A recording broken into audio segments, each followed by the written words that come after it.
Pete, I tell you what, I'm a big fan of yours. I think you know that. As a youngster, I only went to Wrigley Field when you came. What Yeah. was it like back in those days playing on the Wrigley Field back in the heyday with the Big Red Machine? It was fun. I mean, it was always.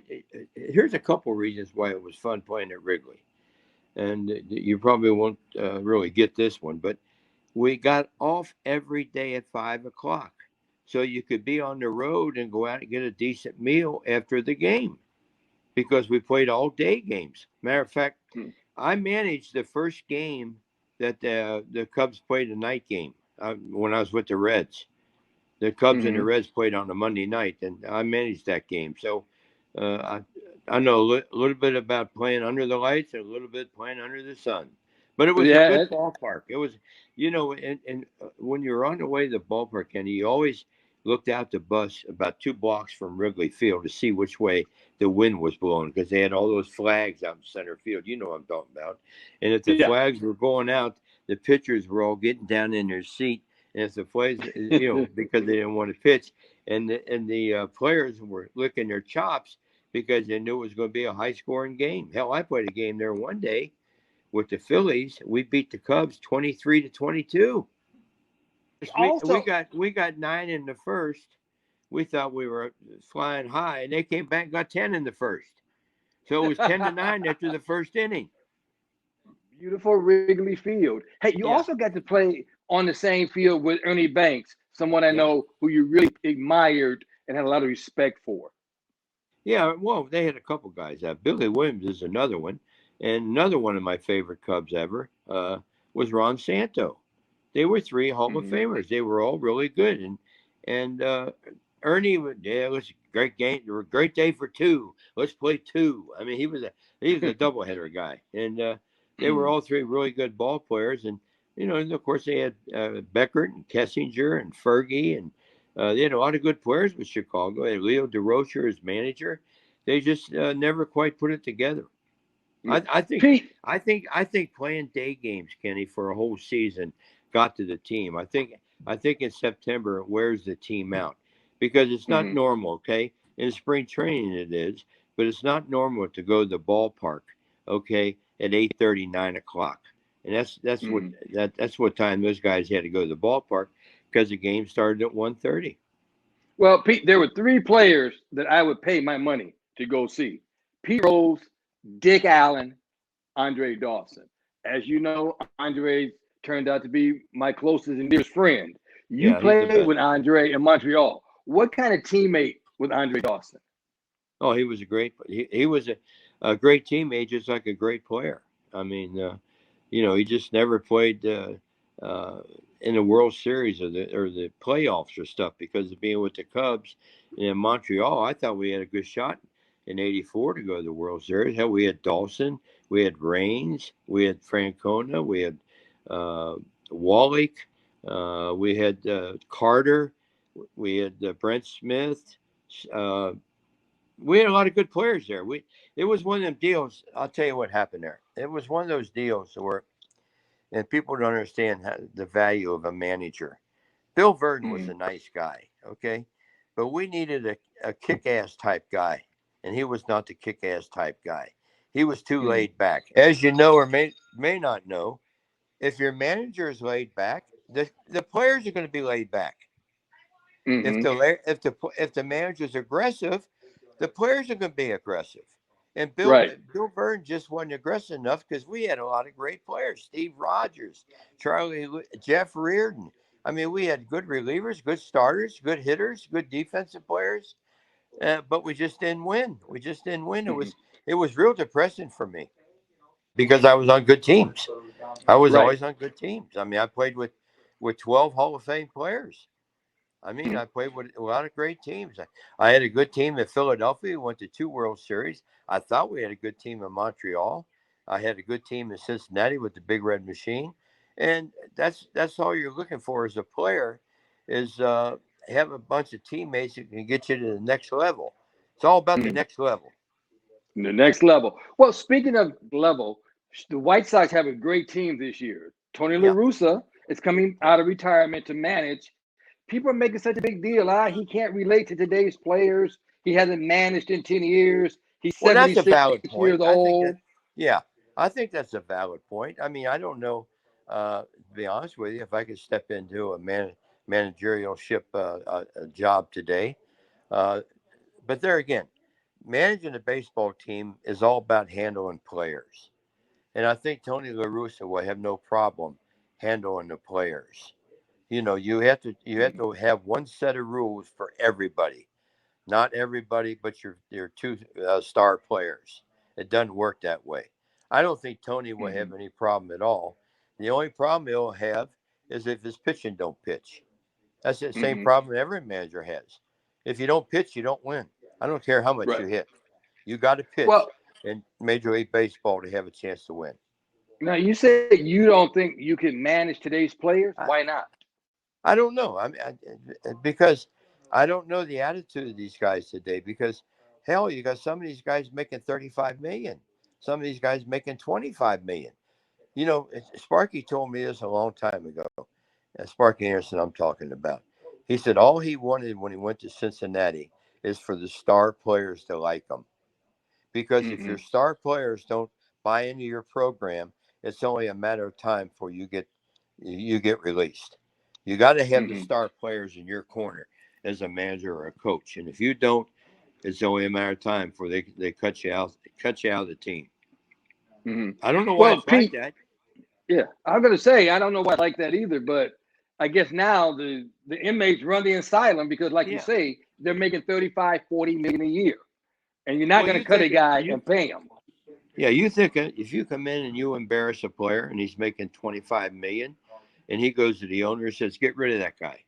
You think the owner's going to think twice about getting rid of that guy? No. Unless he's Tony La Russa or somebody with a big name. I'm glad Tony got a job because I'm so damn tired of these teams. Okay, what they Mm-hmm. do is they bring these managers in with no experience and no record or no foundation. I mean, Mm-hmm. if you want to win, bring a winner in. Right. Don't bring a guy in that wants to win. But they won't put money in managers because they give it all to the players. Okay, you want to have somebody that's got credentials to run your organization. And Tony La Russa has credentials. He's got World Series experience and he's got championship experience. That's the kind of guy I want to bring in. Not some guy that just Mm-hmm. won 100 games in AAA baseball and is looking for an opportunity. He's got to wait if Tony's over there. Well, Pete, I said I would pay to see Pete Rose, Dick Allen, and Andre Dawson play. In today's game, who would Pete Rose pay to go see play? Uh, I would go see Rizzo play. Rizzo plays hard. He plays every day. I would go see Mookie Betts. I like to see him play. I like Freddie Freeman in Atlanta. I think he's a real good player. There's a lot of players I'd pay to see. You know what I mean? I Mm-hmm. mean, there's so many. I'm surprised that you said Dick Allen. Not that I wouldn't pay to see Dick. I played against Dick, and he was really, really a good player. I mean, one thing about Dick Allen, he always wore a long sleeve sweatshirt. Yeah. Always had long sleeve. I don't care if it was 115 out. He had a long sleeve maroon T-shirt on playing with the Phillies.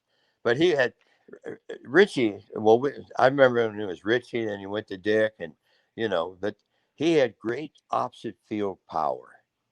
Mm-hmm. He hit the ball to right center field as good as anybody. That's why he was such a good hitter.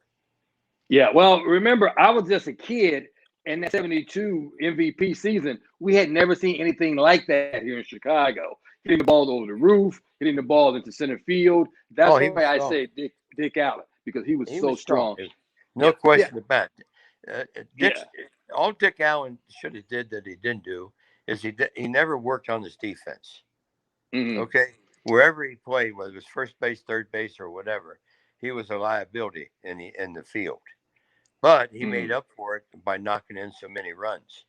And from Right. from what I've gained from talking to different people about Richie Allen over the years, no one has ever said he wasn't a great teammate. He Okay. was a great teammate for all the guys he played with. I know in Philly he was a great teammate. In Chicago, and I think the only guy ever to get traded for a manager. Right, right. Yeah, Jim Hensky. Hey, let me ask you, how has the game changed since you stopped playing? Um, Launch angle, hit the ball in the air, worry about how many home runs you hit. Because the owners have proven to the players that if you hit 25 to 35 home runs, you're going to make 15 to 20 million. They Mm-hmm. don't care. They Well, don't one. care about They don't care about getting 200 hits. They don't care about hitting 300. All they care about is I don't care if I strike out 200 times as long as I hit 30 home runs. I'm going to get a raise. One thing we don't see enough of this in baseball anymore. That hustle. That's something we don't see. The head first diving, the running them Yeah. out. We don't see it like we used Well, to. you, I you, agree you with don't you. see it some places, but you do see it in other places. And let me tell you something. You know this as well as I. I played with a lot of great players. Okay, and you didn't play for a manager. You played in my playing days. I had Reds written right here. I had Phillies right there and Expos right there. I didn't have Rose. I didn't have Pete. You play for a team. You play for a city. You play for your teammates, and you got to play Hmm. hard. You got to play every day. I don't know what the problem is with guys having such a problem playing 162 games. Hell, I used to. My Hmm. goal was 200 hits. I wish we played 200 games. Then I could hit two. Then I could hit 250 and get 200 hits. That's one There for you go. four. Right, yeah, there you go. I Hey, mean, hey, Pete, now, not just because you're here, because if people know me, I always speak my mind. But I mean, my goodness, is it about time they let you back in baseball? I mean, come on, enough is well, enough. I'm going to agree with you on that, but it's unfortunately it's not a it's out of my control. But there again, I'm not going to use your show or any other show to complain about that because I'm the one that made the mistakes that got me suspended in the first place. So you just ride it out and see what happens. But yet, Mm-hmm. I think I think today I'm baseball's biggest asset.